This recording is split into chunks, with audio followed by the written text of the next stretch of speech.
Bom, então nós vamos só dar um aviso aos irmãos que estão chegando agora, que nós temos lugares aqui nas laterais, tá? Aqui na frente, para ficarem à vontade de chegar até aqui.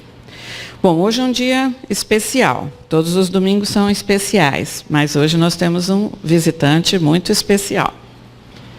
Então, vamos ver algumas coisas que fazem parte, né, desse nosso palestrante tão especial, Rossano Sobrinho. Ele é terapeuta, transpessoal, psicopedagogo, educador, expositor espírita e autor de uma série de livros sobre saúde, educação e espiritualidade. Lá em Espera Feliz, ele é coordenador do grupo de estudo do Evangelho da Sociedade Espírita Paz, Amor e Caridade e do grupo fraterno de espiritualidade. É também apresentador do quadro Liberte-se da Sua Mente, na TV Mundo Maior. Tem realizado palestras e seminários em diversas cidades brasileiras e concedido entrevistas na mídia divulgando as diretrizes iluminativas da doutrina espírita. Então, como podemos perceber, estamos em boas mãos para a nossa reflexão de hoje, renovando corações.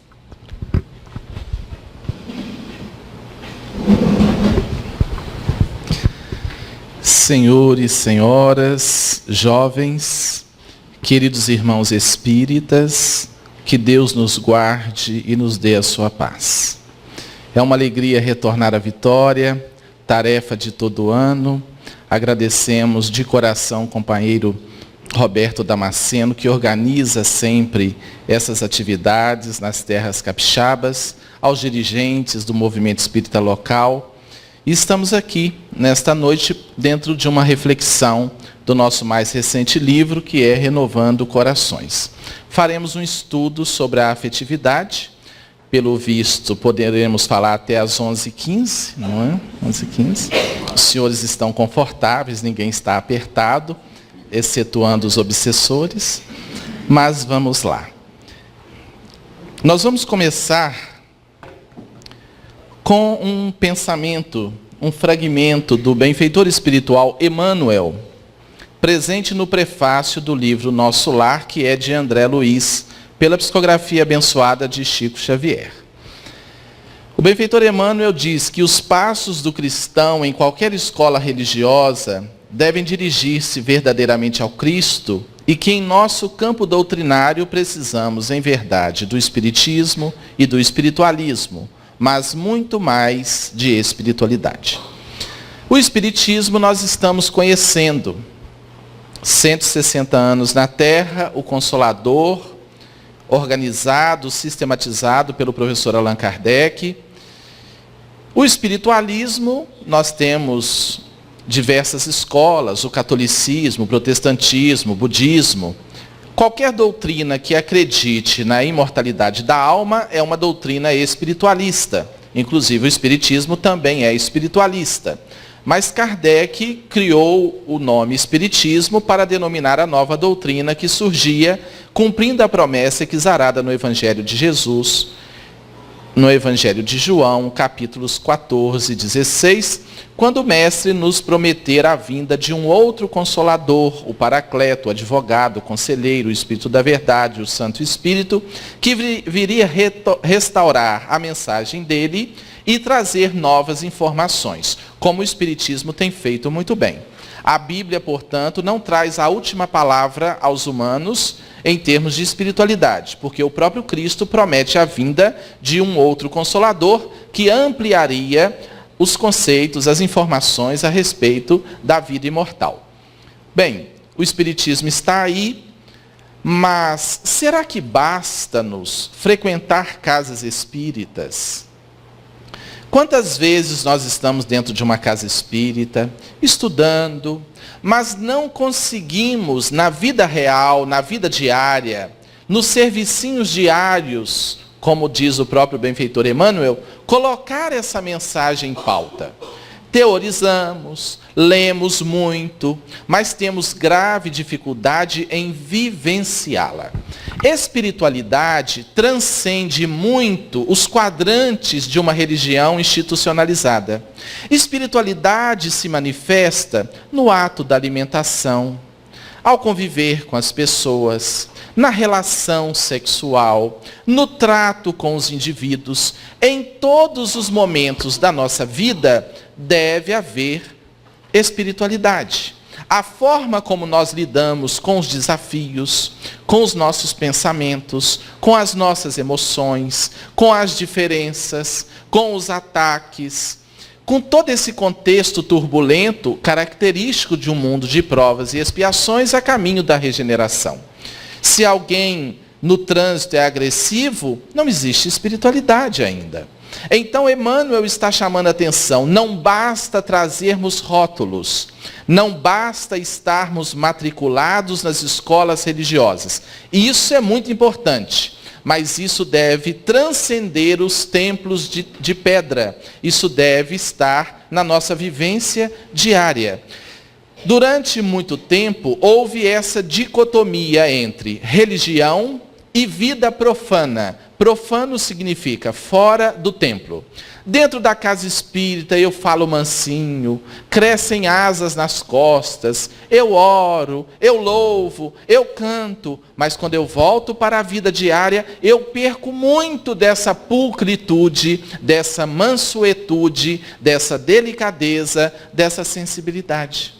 Então em casa eu trato de qualquer maneira a minha parceira, os meus filhos, até uma historinha muito jocosa de um grande pregador que após a sua pregação na igreja, o povo ia cumprimentá-lo, emocionado e tal, e o menininho um dia, o filho, ficou puxando pela barra do paletó, pai, peraí menino, e ele cumprimentando o povo, e quando o povo foi embora, ele falou assim, pai, ele falou, o que foi menino?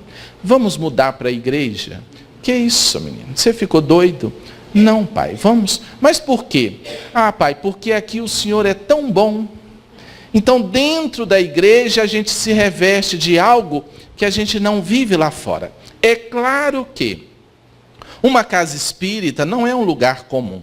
Aqui é uma escola, mas é também um hospital de encarnados e desencarnados. É muito natural que aqui nós apresentemos a nossa luz, a nossa delicadeza, e que no atritar das arestas na arena existencial não consigamos fazer isso. Então aqui é um treinamento, desde que eu esteja no esforço para levar para a vida diária essa vivência, essas reflexões, está valendo.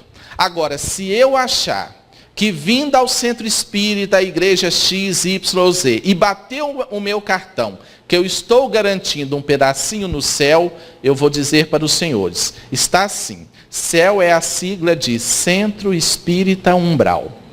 Todos vamos passar por lá. Então não é assim que a vida se processa. A vida se processa no dia a dia. Na palavra de Emmanuel, nos servicinhos diários. Como você começa o seu dia? Começa orando, dedica uns minutinhos para calibrar o roteador mediúnico, que é a glândula pineal no centro do seu cérebro, que você precisa calibrar com a prece para entrar na onda do Wi-Fi do reino dos céus? Ou você começa o dia no caudal da vida, 1 milhão de pensamento, e atropela todo mundo, e chega no final do dia aos frangalhos? Será que nós temos nos amado? A oração, a meditação, a prática do silêncio, da contemplação das coisas simples do dia a dia. Quanta coisa maravilhosa em derredor dos nossos passos e nós não vemos. Então, espiritualidade, vamos dizer, é o grande objetivo de todas as escolas religiosas. Onde quer que estejamos, estejamos com Cristo, estejamos nessa busca por uma vivência espiritualizada. Que não haja tanta disparidade entre nossa vivência dentro dos templos de fé e na vida cotidiana. Espiritualidade, portanto, não é religião. Não é frequência formal a templos ou práticas ritualísticas. Espiritualidade é vivência elevada, permeada de consciência espiritual, afetividade e amor. Há uma necessidade, dentro desse campo da espiritualidade, de estudarmos a nossa afetividade. Não existe religiosidade, espiritualidade sem afeto. E hoje nós percebemos polaridades. Algumas pessoas extremamente frívolas, eufóricas, agitadas. E outras pessoas extremamente frias, circunspectas, fechadas. Nós perdemos o caminho do meio. Ou a gente é agitado, ou a gente é muito fechado. Uma vida mental, psicológica saudável é uma vida equilibrada. Você ri, brinca, descontrai, é extrovertido, mas num outro momento você é sóbrio, você é sereno, você é equilibrado. Então nós precisamos encontrar esse ponto de equilíbrio para que possamos visitar várias situações emocionais sem perder o eixo. Há pessoas tão desalinhadas emocionalmente que, se forem ao velório, choram mais do que a viúva. Ou se forem ao casamento, choram mais do que a mãe da noiva. Estão ao sabor das emoções como uma folha ao vento. Estão numa palestra, mas a cabeça está pipocando. Vai em casa, lembra do marido, lembra de uma coisa, amanhã o que eu vou fazer, e perde a palestra. Está tomando um banho, quando fecha o chuveiro, pensa assim, será que eu tomei banho ou será que eu vou tomar? É uma loucura, né? É uma loucura. Então nós precisamos despertar para o agora. Uma vez perguntaram a Buda, qual é sua doutrina? Ele disse, ensinar os meus discípulos a andar, se alimentar e sentar. Falou, mas todo mundo sabe fazer isso. Porém, eu ensino a fazer isso sentindo. Esteja agora, sinta a vida. Espiritualidade é uma comunhão, uma conexão, um estado de presença com o momento presente. Há caminhos para isso? Muitos. Dá um seminário de 3, 4 horas. Mas há algumas dicas. Se você é muito acelerado, foque, por exemplo, no seu corpo. Sinta principalmente as suas mãos. Se você está aqui e a cabeça é esse macaco pulando de galho em galho, sinta as suas mãos. Saia daqui e sinta as mãos. Sinta o seu corpo como uma unidade energética.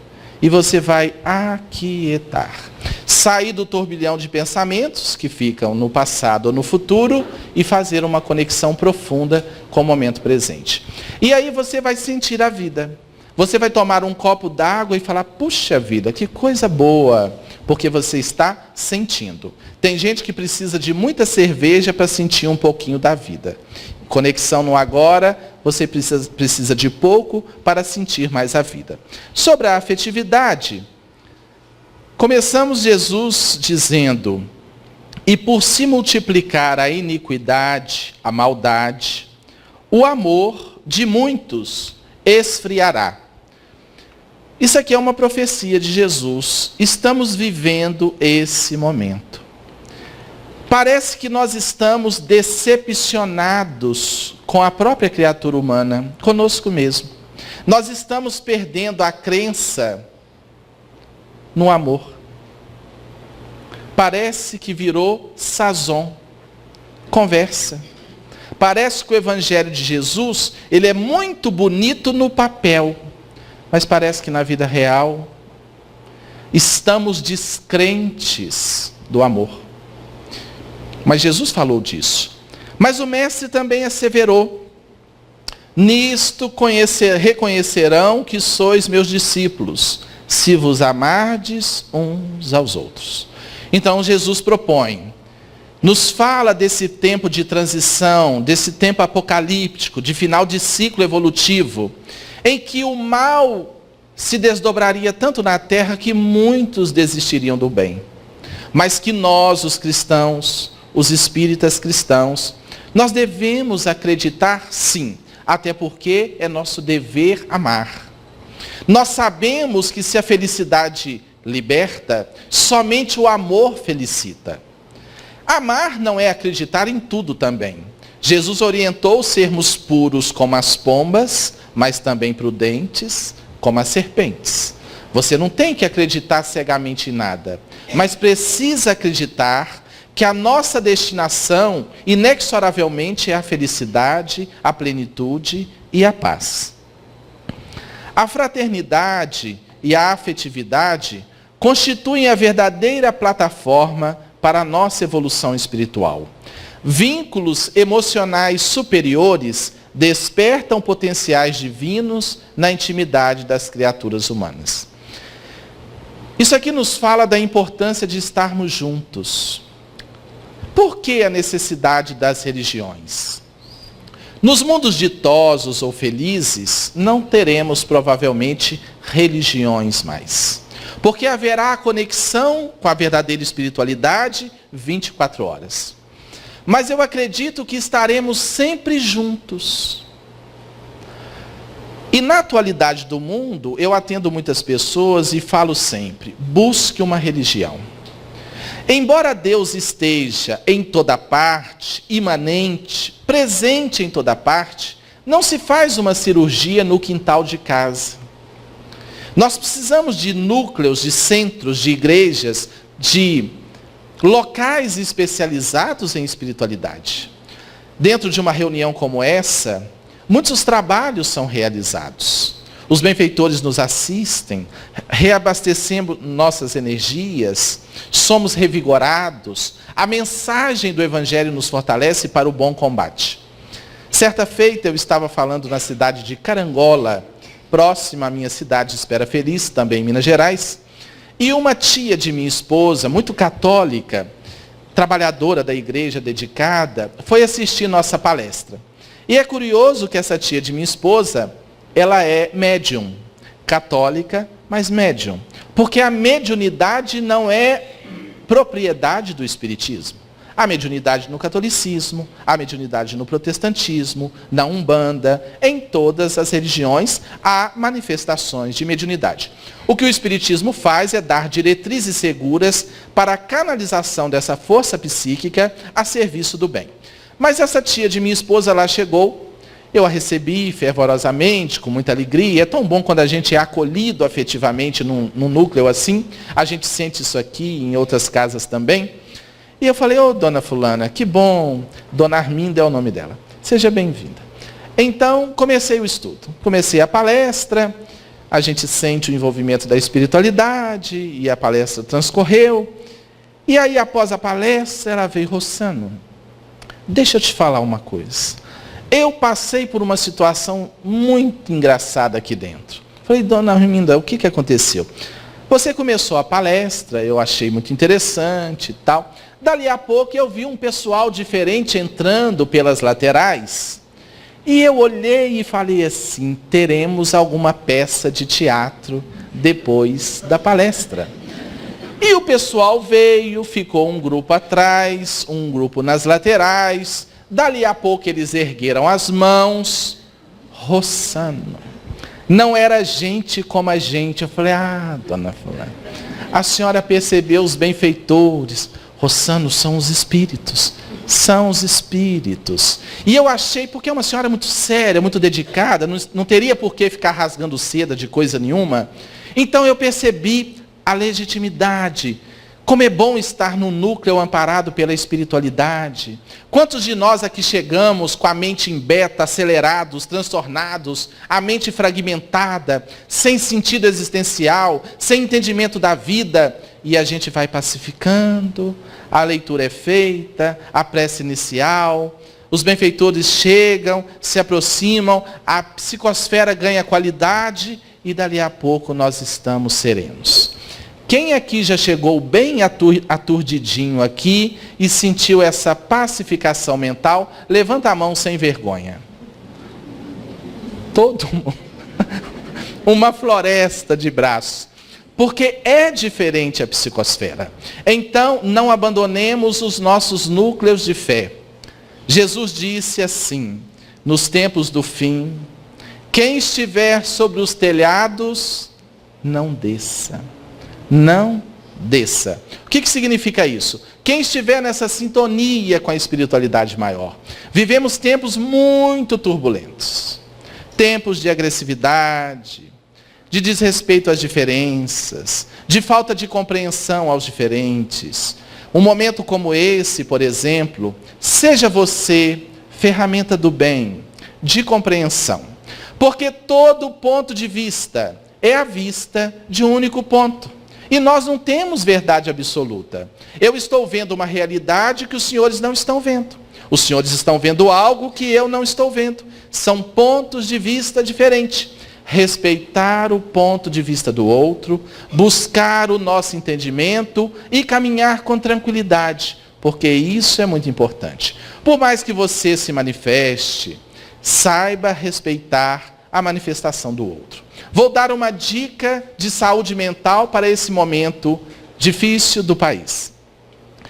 Procure separar as pessoas que merecem sua resposta, as pessoas que merecem sua explicação e as pessoas que merecem seu silêncio. Dessa forma você terá paz. Porque tem pessoa que vale a pena. Você olha, fulano, eu penso assim. Gente, por que nós temos que debater ideias abatendo as pessoas? Deveríamos saber debater ideias respeitando as pessoas.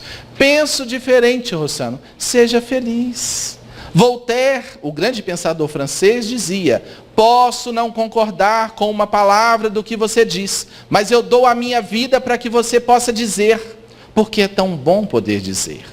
Discordamos? Tá, somos amigos. Santo Agostinho disse algo ainda mais lindo: que na diferença haja diversidade, que na semelhança haja unidade e que em tudo haja caridade. Então a gente pode pensar diferente. Os dedos das mãos são diferentes, por isso a gente consegue manusear uma caneta.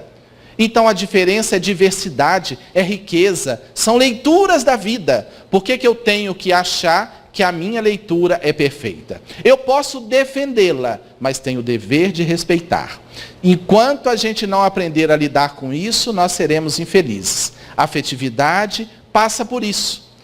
Você pensa diferente? Sim. Mas eu te amo, mesmo assim. E que logo após passar esse turbilhão, por favor, pacifiquemo-nos. Pacifiquemo-nos desde já. Porque, acima de todos os líderes, o nosso líder é Jesus Cristo. Graças a Deus. Ele é o nosso governador.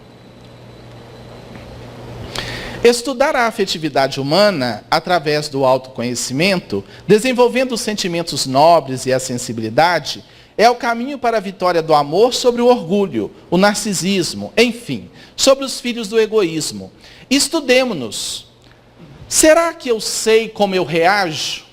Costumamos dizer que nós espíritas somos muito bons nas ações, mas péssimos nas reações. A gente já dá uma cesta básica.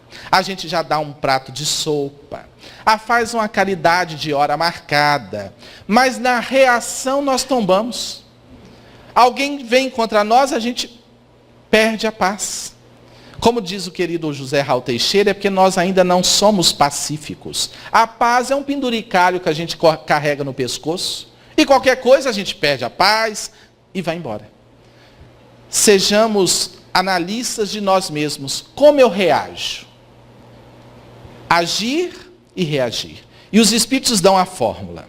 Antes de qualquer ação, perguntemo-nos. E depois. Antes de eu dar essa resposta ao Roberto, ao fulano, e depois? Eu vou rasgar o talo, tá bom. E depois? Você vai ficar bem? Porque tudo passa, mas você vai ficar bem? Analisemos. A afetividade é suscetível de treino e educação para a consolidação de uma conduta amorosa, libertadora e planificadora. Então a gente treina a amar. O amor não é um botãozinho que aperta, agora eu converti ao Evangelho, eu estou amando muito. É treino. E outra coisa, todo mundo sabe como amar. Corrigindo. Todo mundo sabe que tem que amar, mas nós nem sempre sabemos como amar. No momento, amar é corrigir.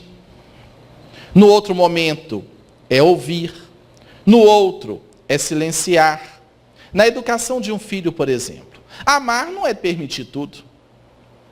Outro dia uma mãe me disse, Rossano, meu menino de 8 anos, de nossa casa espírita, ele não quer ir à evangelização do centro. Diz ele que se sente melhor indo à catequese na igreja católica. Eu acho que tem que deixar, né? Falei assim, com todo respeito, eu acho que não. A senhora está me perguntando, então eu tenho que responder. Mas por que não? Por que ele tem que ir para a igreja católica? A senhora é o quê? Eu sou espírita. E o seu marido? Coisa nenhuma. Tá bom. Então por que ele vai para a igreja católica? Diz ele que gosta de lá, deve ser padre reencarnado.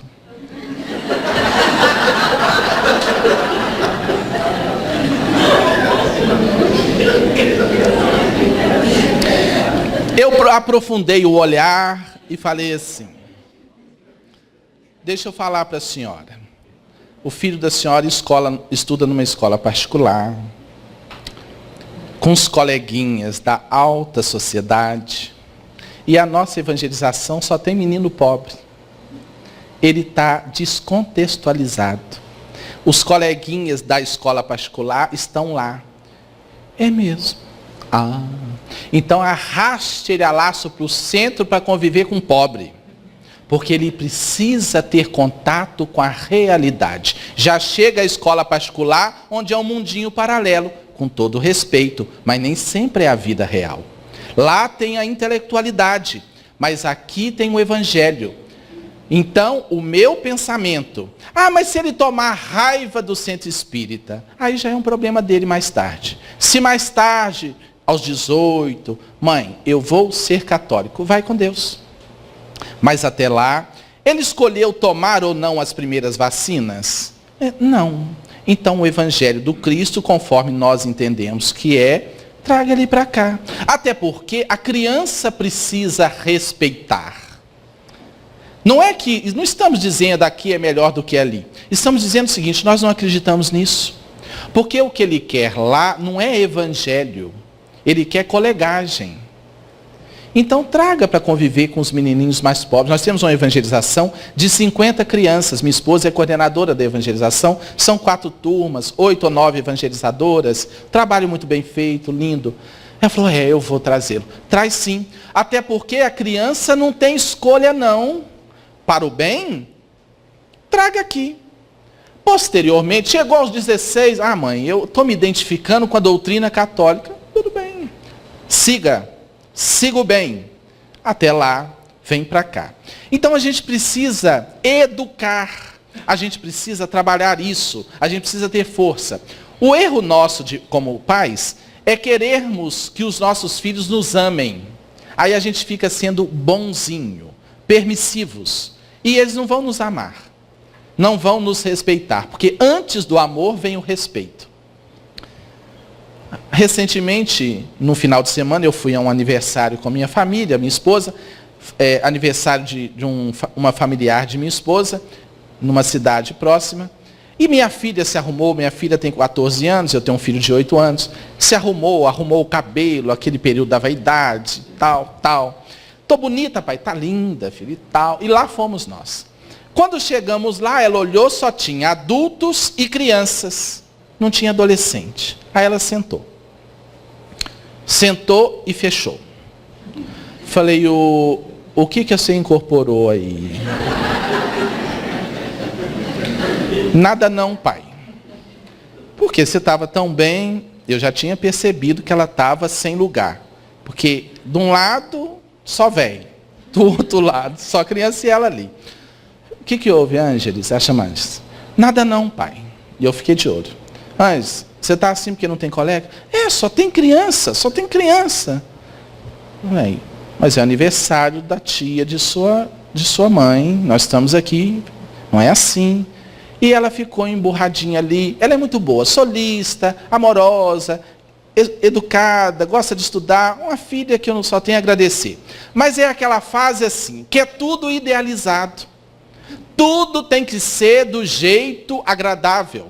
E a vida é assim, meus amigos. A vida é do jeito que a gente quer. A gente vai idealizar e chega na festa, tem que ser tudo daquele... Não. A vida é o que é e nós temos que nos adequar e nos felicitarmos com o que é. Essa capacidade, essa flexibilidade emocional, psicológica é que nos felicita. Ah, se eu chegar na casa espírita, o indivíduo me receber com cara fechada, o problema dele, eu estou feliz. Eu tenho que me adequar. Então eu fiquei de olho, ela ficou emburradinha, ficamos 2 horas ali, 2h30, fomos para casa. No outro dia, domingo, pela manhã, falei, Ângeles, vem cá, senta aqui. O que foi, pai? Senta aí. Por que você ficou emburrada ontem no aniversário? Ah, pai, sem lugar, não tinha colega. Eu falei, engraçado. Teve uma noite, filha, que você teve uma virose, você vomitou 6 vezes em mim durante a noite. E eu carregando menino vomitando, e tomava um banho, dali a pouco... Aquelas viroses que o menino passa mal a noite inteira, tive que buscar um farmacêutico para aplicar uma injeção para parar de vomitar. Eu não reclamei. No outro dia, você ainda estava passando mal, eu passei a noite em claro, de pé para não dormir. Você não consegue ficar 2 horas no aniversário para agradar sua mãe, que faz tudo por você? Aí eu comecei a rasgar o talo. Falei, rasgue o joelho no chapisco. Porque senão você renasce lá na África bebendo xixi de vaca.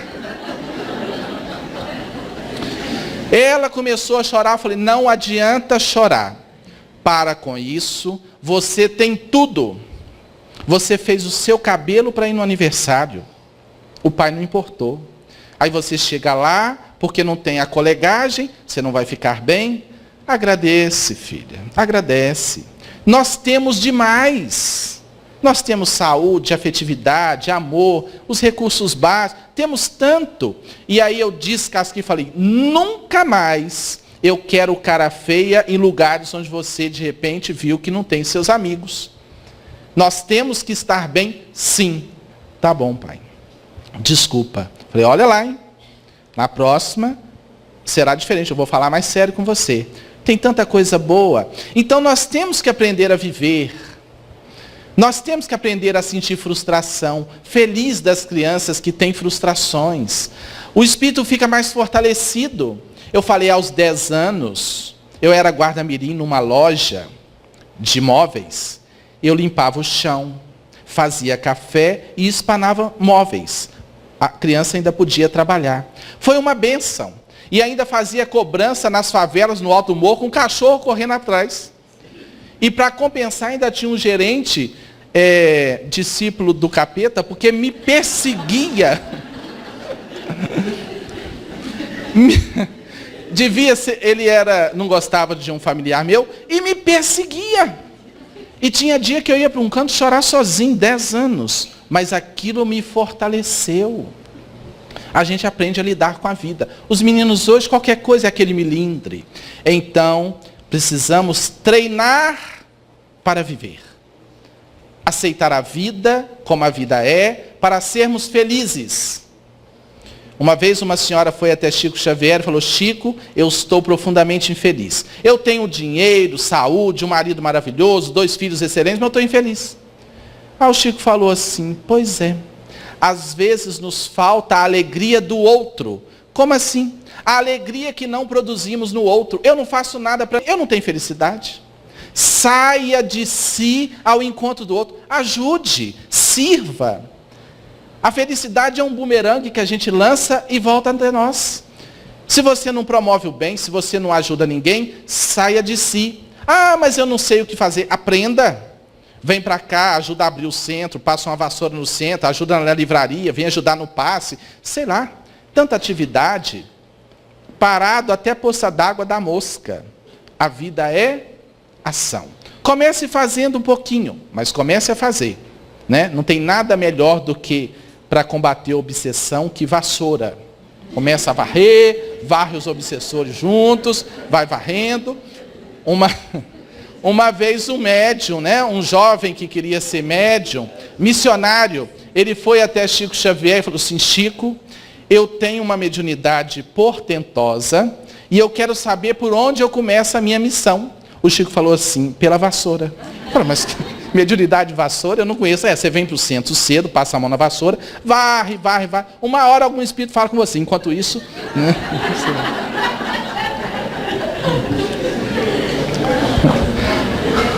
O afeto é poderosa nutrição para a alma. O alimento afetivo é fundamental para o equilíbrio psicofísico do ser humano. Segundo a neurofisiologia, a permuta afetiva produz a dinamização de substâncias neuroquímicas e a produção de endorfinas, gerando prazer e alegria de viver. Da mesma forma, a corrente sanguínea é irrigada de adrenalina, produzindo calor, daí a expressão calor afetivo. Então, como é bom a afetividade, repito, não a frivolidade. Um abraço. Tem gente que só dá abraço cachorro. O abraço cachorro, a pessoa vem e fala, ô fulano, passa um cachorro assim embaixo. Aprenda a abraçar, vem cá, dá aquele abraço. Que coisa boa. Os primeiros cristãos davam um beijo na face, chamado ósculo santo. Então a gente precisa de afetividade, sem os excessos, com equilíbrio, de alegria. Tem hora que a gente precisa de estar mais sério, mais concentrado, mas também alegria. O afeto é um dos pilares do desenvolvimento humano saudável. A pedagogia do ser tem no afeto um de seus principais potenciais didáticos. A boa utilização da força afetiva da alma demanda sólida formação moral, o que significa aprender a amar. Moralidade elevada, afetividade saudável. O afeto, portanto, tem que estar regido pela moralidade, pelo equilíbrio, pela serenidade, porque senão se torna uma afetividade patológica e doentia. O afeto é um agente modificador do comportamento e influencia diretamente na forma como acolhemos alguém ou uma situação. Qualquer coisa com a qual o indivíduo se depara, vai existir um afeto envolvido, positivo ou negativo. Sem afeto positivo, não existe partilha, não se cultiva amizade. Meus amigos, o valor de uma amizade. Como é bom você encontrar os amigos. A alma da gente se abre, porque a amizade traz confiança, traz tranquilidade, nos humaniza. Uma das mais lindas passagens neotestamentárias do Evangelho é um momento em que Judas vai até Jesus e combina com os guardas dizendo, aquele a quem eu beijar é o Cristo. Porque o mestre, até para ser traído, foi traído com um beijo. Então Judas chega até Jesus, o Senhor já sabia o que se processava na mente dele, e antes de beijá-lo, na presença dos guardas, Jesus olha para Judas e diz, amigo, a que vieste? É Jesus dando a última oportunidade a ele de não trair. Amigo, a que vieste? Então Jesus olha e oportuniza ainda o arrependimento. Mas mesmo assim Judas dá o beijo, o soldado Malco vem até Jesus prendê-lo, e Pedro pega da espada, decepa a orelha do soldado. Naquele momento Jesus ensina a lei de causa e efeito e diz, Simão, embainha tua espada, quem pela espada fere, pela espada será ferido. Pega a orelha de Malco e cola a orelha e vai preso. Então o ministério de Jesus é pleno de afeto com todos. Olha bem, Jesus curando a orelha do soldado, né? E admoestando Pedro e orientando. Não é esse o caminho. A afetividade tem o poder de despertar forças espirituais superiores presentes no eu profundo, na consciência. Sem medo de errar, podemos dizer que o afeto positivo fortalece e estimula a alma, forma o caráter superior e cura o ser. Quais são os frutos das relações realmente afetivas? Confiança, fraternidade, participação, interatividade, cooperação e alegria. Como é refazente e restauradora mesmo a alegria proveniente das amizades sinceras, verdadeiras. Como é bom quando convivemos, dialogamos e partilhamos nossas vidas, nossos problemas, dores, conquistas e realizações com os irmãos do caminho. Não há palavras para definir a alegria suave e benéfica que nasce da amizade.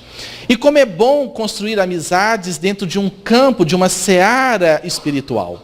Nós podemos dizer que a nossa amizade não foi feita no botequim.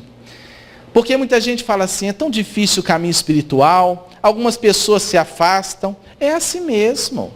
Jesus já falou disso. esse afastamento, na medida que você faz um caminho, há uma mensagem de Emmanuel chamada solidão, das mais lindas, que ele fala que o caminho espiritual traz uma certa solidão. Na medida que você vai mudando os seus hábitos, não é que nós vamos nos afastar totalmente das pessoas, porque a verdadeira espiritualidade é no relacionamento. Os grandes mestres não se afastam do mundo, eles se integram ao mundo para transformá-lo. Se afastam para meditar, para orar, mas se aproximam para modificar e para transformar. Então nós estamos na Terra para nos integrarmos e para modificarmos o mundo. Como propôs Jesus, sermos sal da terra, que dá tempero e sabor aos alimentos, e sermos luz do mundo. As pessoas falam, mas eu tenho dificuldade, eu queria conviver com mais pessoas. Eu falei, é fácil. Põe um churrascão na sua casa, uma cervejada e um funk, vai pipocar de gente. Agora, na hora que a coisa apertar, a gente não sabe se eles vão ficar, não. Então, nós precisamos de fortalecer laços afetivos com bases espirituais, com bases de amizade sincera. Durante muito tempo, nós espíritas nos preocupamos muito com o saber, mas nos descuidamos do sentir. O primeiro degrau, de fato, é saber. Não é possível ser espírita se não soubermos. E o saber vem do estudo sistemático, por meio de leituras, palestras, seminários e partilhas. Então, primeiro eu tenho que saber, mas depois eu preciso sentir, para aí chegar no terceiro nível, que é viver e conviver. Não basta só saber, mas sem saber eu não chego nesse segundo nível. A proposta do Espírito Verdade, espíritas amai-vos, espíritas instruí-vos. Conhecer para libertar-se, para amar com qualidade. O afeto ele é natural na criatura humana, mas para ter bom direcionamento implica estudo, análise, as palestras, as leituras. Hoje eu vejo muita gente presa dentro do celular. Não lê um livro, passa o dia ali dentro e vai para lá e futuca para cá e vai para lá e perdendo tempo. Vai fazer uma leitura, o celular pipoca, acabou a leitura. Deixa desligado, põe no silencioso, leia. A doutrina espírita é a doutrina dos livros. Os espíritos têm difundido as obras, até em aeroporto hoje você encontra livro espírita, porque é uma forma de iluminar o mundo. Então leia, dedique um tempo. A gente abraça tantas coisas sem sentido, faz coisa nenhuma. Tira um tempinho para a sua leitura, para a sua meditação, e isso faz a diferença. A interiorização reflexiva do saber conduz paulatinamente ao sentir, o despertar dos sentimentos e das emoções superiores. Saber sobre Deus é importante. Sentir Deus é essencial. Vou narrar uma passagem recente de meu trabalho que me foi muito significativa. Eu não acredito que já está acabando o nosso tempo, né? Mas nós vamos dilatar até 11h15 mil, vamos ter que dilatar. Nós nem começamos e o tempo acabou. Mas recentemente, uma família nos procurou com um jovem ateu, 20 e poucos anos, ateu ferrenho. E o menino tentou suicídio 3 vezes. Nos procurou, os pulsos marcados, e eu comecei a terapia. Trabalhei daqui, a família é muito católica, mas falou assim, Ossano, nós já tentamos de tudo. Então trouxemos aqui, o que você precisar falar com ele, pode falar, mas você precisar falar de espiritualidade, porque a gente tem medo dele conseguir uma hora. E eu comecei a falar, ele apresentou uma abertura para conversar até sobre espiritismo, eu comecei a falar e tal, da imortalidade da alma. Ele não entendia as injustiças sociais, as diferenças, por que um morre assim, por que o outro vive assado, e eu fui falando da reencarnação, e visitei a filosofia, e falei de Sócrates, de Platão, e veio para o espiritismo, falei de Jesus Cristo, lá fui eu, e o menino, nada. E um dia, depois de não sei quantas sessões, ele falou assim, Rossano, deixa eu te falar uma coisa. Eu entendo sua boa vontade, seu esforço, mas eu não quero viver. Por que eu sou obrigado a viver? Se eu não quero, se eu não tenho alegria. E ele falou assim, e outra coisa, se esse tal de Deus existir, eu vou pegá-lo de pancada do lado de lá. falei, rapaz, mas não é possível. Terminamos a sessão, tal. Eu já estava quase comprando a corda para ele. Ele ia chegar e falar, tá aqui, a corda, leva. Resolve o seu problema. Mas aí na semana seguinte, quando eu olhei a agenda, estava lá o indivíduo. Falei, meu Deus, lá vai eu de novo. Daqui a pouco ele me convence, eu virar ateu também. Aí faltavam 15 minutos para a sessão dele, eu orei. Falei, Senhor, por favor, me ajuda, porque eu, sinceramente, eu vou ter que entregá-lo. Na verdade, o avô que nos procurou, que o trouxe. E aí eu orei, e me veio o seguinte, 2 coisas. Primeiro, ele é vaidoso no ateísmo dele. Ele está curtindo ser ateu. Porque os amigos são católicos, os outros protestantes, ele fala que é ateu, ele defende as teses dele, ele gosta de assistir só coisa muito macabra e tal. Então ele chama atenção e fica todo mundo em cima tentando convertê-lo. Não é o caminho. Segunda coisa, fale ao coração dele. Aí eu perguntei assim, mas como é que eu vou falar ao coração? Mas fale ao coração. Aí orei. Fui lá, ele estava, meu irmão, vamos chegar. Chegou, sentou. E aí, tudo bem? Mesmo jeito assim. Falei assim, hoje nossa sessão será muito rápida. Falei, por quê? Não, porque eu não tenho quase nada para te falar. Eu quero te fazer uma pergunta. Você ama sua mãe? E eu sabia que ele amava. Sim, amo muito. Falei, então, você não precisa acreditar em Deus. Você já tem Deus, porque você ama. Se você ama, você está em Deus. E contei para ele a história de um médico cético que foi até Chico Xavier, e chegou lá e falou, quem aí é Chico Xavier? Fulano. Então me faça crer em Deus. Se você tem contato com os espíritos e tal, me faça crer em Deus. O Chico olhou e disse, doutor, não é necessário. Mas como não? Muito mais importante do que crer em Deus é viver de tal forma que Deus possa crer em nós. Ame, doutor. Sirva. Entre um ateu que ama e um religioso que não ama, fiquemos com o ateu. Porque o que importa é o que fazemos da vida, muito mais do que conceituações. E eu disse para ele, ame. Basta. Eu não vou ficar te convencendo se Deus existe. Né? Ame e você será feliz. Você já ama sua mãe. Você vai se matar, você perde esse amor. Ame. Ele ficou meio impactado. Eu falei, e a sessão acabou. Mas já acabou. Pode ir embora. Na semana seguinte ele chegou. Falei, e aí? Eu tô um pouco melhor. Foi aquela sessão ranca-cavaco, né? Falou assim, inclusive eu estou conhecendo uma menina. Falei, agora a desgraça completa. É o amor que resgata, né? Você empolga e entra. Depois eu quero ver. Mas é muito bom. Mas aí, ele foi melhorando. Aí um dia eu falei, e aí, a ideia do suicídio? Não tenho pensado nisso não. Eu falei, graças a Deus, ao que você acredita, o que importa. Porque eu já atendi tanta coisa nessa vida. Uma vez um rapaz veio até mim e falou assim, o senhor acredita se eu falar que eu sou Deus? Eu falei, gente, eu nunca pensei nisso. Eu vou atender Deus. O rapaz não estava nada bem.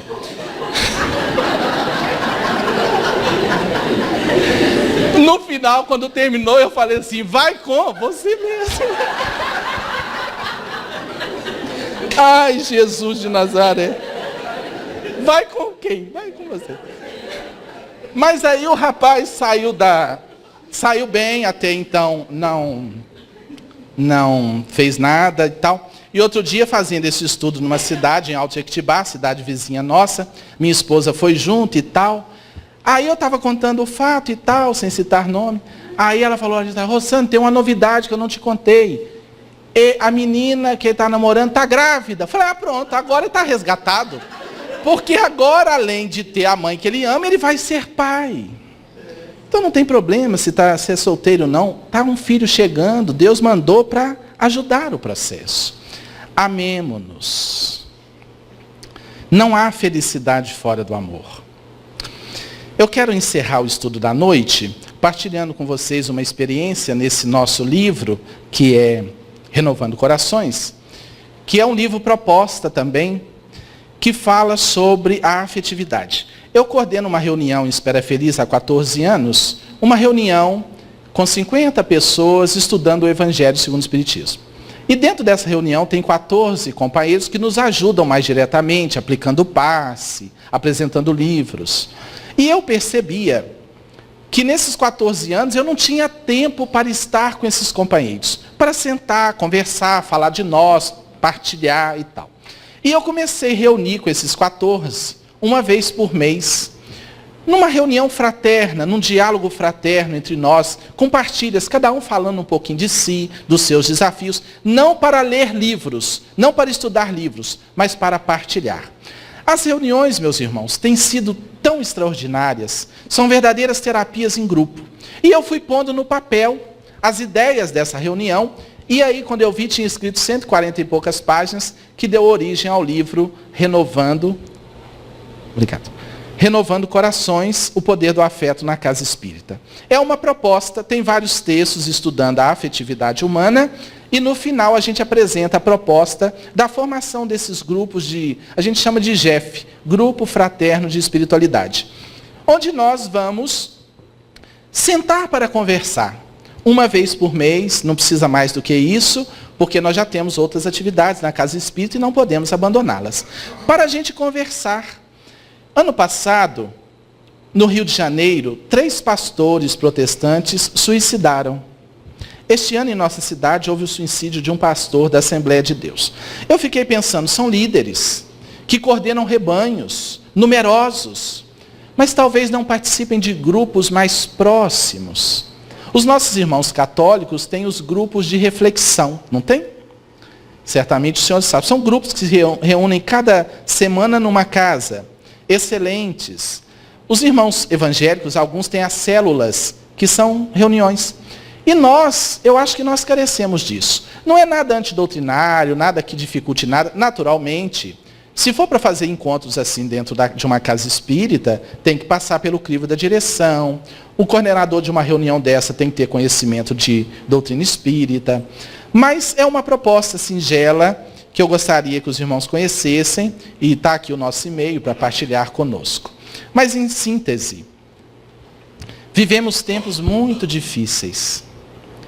Estamos sendo desafiados dia a dia para exercitarmos o amor, a tolerância, a compreensão. Compreendamos que somos células vivas do corpo de Cristo. Uma alma que procure viver o bem, ela leva o bem a outras pessoas. Já foi dito que quando o homem se levanta, a humanidade inteira se levanta com ele. Nesse período de transição planetária, humanizemo-nos. Não apenas venhamos aos templos bater cartão, não. Abracemos os nossos irmãos. Pode ser o último contato nosso com essa criatura no plano físico. O plano terreno é um ponto de encontro de espíritos de várias dimensões. Aqui nós temos a oportunidade de conviver com um Chico Xavier, com uma Madre Teresa, com uma Irmã Dulce, com Dom Helder Câmara, com Dom Oscar Romero, com tantas almas sublimadas. Olha o Brasil. Pátria do Evangelho, coração do mundo. É o maior país católico do mundo, o segundo maior protestante, o maior país espírita do mundo. Nós não temos um país com tanto evangelho disseminado. Olha a responsabilidade disso. Como disse a nossa irmã na sua prece inicial, Jesus tem depositado graves responsabilidades na pátria do Cruzeiro. Não é romantismo barato, é fato. Analisemos um país que merece a reencarnação de um Chico Xavier. Um homem que doou a sua vida em totalidade. Um homem que psicografava até as 2, 3 da madrugada. Um homem que não casou, que não dedicou-se integralmente, trabalhou, mas dedicou-se à doutrina. A gente fica com pressa de reunião no centro espírita. O Chico começava uma reunião 6, 7 da noite, ia até as 3 da madrugada e saía com os companheiros para tomar um cafezinho. Atendia as mães, os sofredores do caminho. Viveu com Cristo o tempo todo. É difícil alguém numa vida fazer o que ele fez. Eu sempre admirei muito, depois de Jesus, São Francisco de Assis. Mas eu estou para dizer para vocês, a vida do Chico foi integralmente dedicada ao Cristo, porque desde a infância. E eu falei de crianças, eu me pergunto, se Chico não tivesse recebido aquelas garfadas tristes na barriga, será que teria dado conta da missão dele? Porque foi ali que ele desenvolveu esse arrojo e essa força. Uma alma terna, uma alma afetiva, mas uma alma forte, iluminada, de doar a sua vida. Inicialmente os espíritos propuseram escrever 20 livros. Quando ele escreveu 20, Emmanuel apareceu e falou assim, concluiu, falou, olha, agora tem um projeto de mais 30 livros. Mais 30 livros? Sim. Quando ele concluiu cerca de 50 livros, falou, agora acabou. Emmanuel falou assim, olha, a história é o seguinte, ou você prossegue escrevendo, ou você volta para o lado de lá. Então prossiga escrevendo. E aí ele recebeu o convite para dar uma entrevista na TV. Aí os espíritos disseram, somente depois que você escrever 100 livros. Porque a fama, o prestígio social, pode desarticular sua vida. Então vamos garantir 100 livros. Depois disso você vai para a TV. No ano de 1971, 100 livros. Aí ele deu a entrevista no programa Pinga Fogo, que foi um divisor de águas do espiritismo no Brasil. E depois disso, ainda escreveu mais de 300 livros. Hoje, computados mais de 450, porque estão encontrando livros ainda não publicados. Analisemos. Ter um Chico Xavier no Brasil, um exemplo dessa natureza, é algo muito significativo. Gostaria de encerrar só com essa imagem e essa frase. Quem sabe, pode muito. Quem ama, pode mais. Não importa o quanto você sabe. No seu lar, no seu trabalho, onde você estiver, pergunte-se, eu tenho feito o meu melhor? Nas palavras, nos pensamentos, nas emoções. Alguns vão dizer, mas quem sou eu para fazer? Todos podemos fazer, não importa a quantidade, importa a qualidade. Madre Teresa dizia, o importante não é fazer grandes coisas, é fazer coisas pequeninas de forma grandiosa. Peço licença, como sempre, para encerrar dizendo, Senhor, eu reconheço a minha pequenez, mas por isso desta vez eu venho rogar-te misericórdia. Eu gostaria de ser uma galáxia de estrelas para iluminar a terra inteira, mas se eu não conseguir, eu te quero pedir, para ser um pirilampo na noite escura, iluminando a treva e a amargura de quem anda na escuridão. Eu gostaria de ser uma chuva generosa, caindo sobre a terra porosa, fazendo reverdecer o chão. Mas se eu não conseguir, deixa eu ser um copo com água fria, matando a sede, a agonia de quem anda na exasperação. Eu gostaria de ser um jardim de flores de todas as cores, para embelezar as paisagens da terra. Mas se eu não possuir os recursos que esse desejo encerra, deixa eu ser uma rosa solitária na fincha da rocha, embelezando as paisagens da natureza. Queria ser um trigal maduro para repletar de pão a mesa da humanidade inteira. Mas se eu não lograr, deixa-me ser um grão, que caindo ao chão me multiplique no milhão e enriqueça a humanidade com a bênção do pão. Gostaria de ser uma montanha altaneira, de onde se pudesse avistar a terra inteira, mas se eu não conseguir, eu te quero pedir para ser uma pedra, pavimentando o caminho por onde passa o herói na busca do seu destino e de sua autoiluminação. Eu queria ser uma escada, que conduzisse o artista, o esteta, ao seu ideal, mas se não der, deixa eu ser pelo menos o primeiro degrau.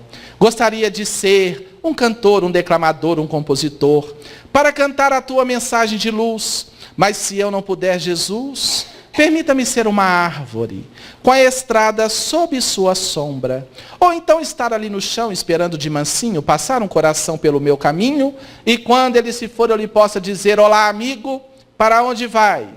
E se ele, olhando para trás, me inquirir: quem és tu? Eu lhe possa dizer: sou teu irmão, dá-me tua mão, sou teu amigo, eu irei contigo, e lado a lado eu possa declamar: Senhor da vida, muito obrigado porque eu nasci. Muito obrigado por estar aqui. Muito obrigado porque creio em ti. Pelo teu divino amor, obrigado, Senhor. Pelo carinho, as vibrações ternas, fraternas e amorosas, pela oportunidade de estar aqui, com fé do irmão Tomé, falando de Jesus e do amor de Deus. Muito obrigado e muita paz.